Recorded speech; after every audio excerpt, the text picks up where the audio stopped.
مزار شریف ښار کې د 15 میلیونه ډالرو په ارزښت د نفتي توکو او غازو د سوداګریز مرکز د بنسټ ډبره کېښودل شوه. د شمال زون د نفتي توکو د ټولنې رئیس عبدالمومن ضیایي وایي د نفتي توکو د سوداګرۍ دغه مرکز د خصوصي سکتور له لوري په 12 پوړو کې جوړیږي. شاوخوا 1500 دفترونه یو لوی د غونډو حال به ولري. د نوموړي په خبره دغه مرکز کې به هر ډول اسانتیاوې رامنځته کړي او هره ورځ 11 بجې به پکې د نفتي توکو او مایع ګازو بولي ترسره کیږي.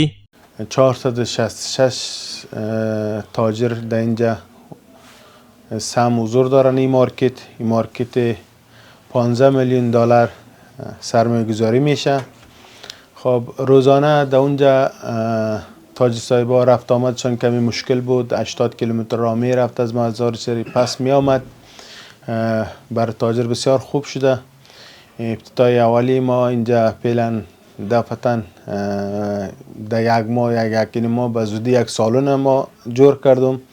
بعد از این امروز تعداد مارکت مانده شد. انشالله دیگه زودترین فرصتی هم آباد میشه.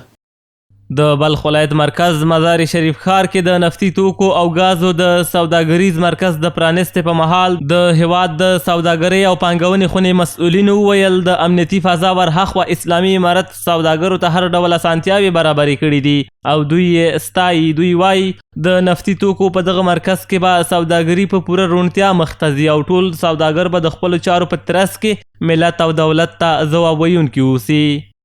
از معاونت محترم اقتصادی تا ولایت ها و همه جایی که ما میریم تاجر برش تمام چیز فراهم شده. شرایط غیر شرایط امنیتی، شرایط کار، شرایط و پشتیبانی مردم و تاجر خود هستند.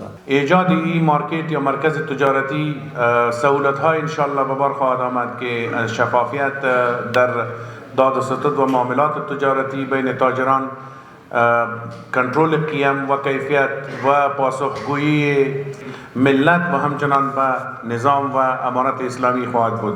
بلخوا د نفتي توکو سوداګر د نوي سوداګریز مرکز د جوړېدو هرکلی کوي. دوی وایي پخوانی مرکز د حیرتان بندر کې و او د تګ راتګ په مهال یې ورته ګڼې ستونزې جوړې کړې وې. دوی ډاډ ورکوي چې نوی مرکز به د تیلو او ګازو کیفیت په پام کې نیسي او بیې به یې هم مناسبې وي. موږ ډېر خوشحاله یو چې دلته دا مشترک بازار تاسو ټولو رئیس صاحبانو تجارانو څخه یو جهان مننه کوم چې ډېر ښه کار وسو. ټول کولی شي دلته رسیدګي ورته وکړي، سرمایه‌ګذاري وکړي. حیرتان کې مشکلات ډېر ولو. زیاتره تجاران هغلته نه شوی کړی. په هفته کې یو ورځ 2 ورځې به کړو. نو دلته هره ورځ کوم ورځ بازار ټول رسیدګي کولی شي. نو دا انشاءالله د ټولو په ګټه ده. انشاءالله سکتور خصوصی و خصوصا بخش مواد نفتی از او پیش هم در خدمت بود، در خدمت مردم افغانستان بود. ما هیچ وقت هدف ما از احتکار نبوده و از این به بعد هم انشاءالله نیست. د هیواد شمال زون ته نفتي توکي او مایع ګاز له اقینې او حیرتان بندرونو له لارې واردېږي او د بولۍ مرکز هم د حیرتان بندر کې و چې دغې چارې سوداګر له ستونزو سره مخ کړي وو.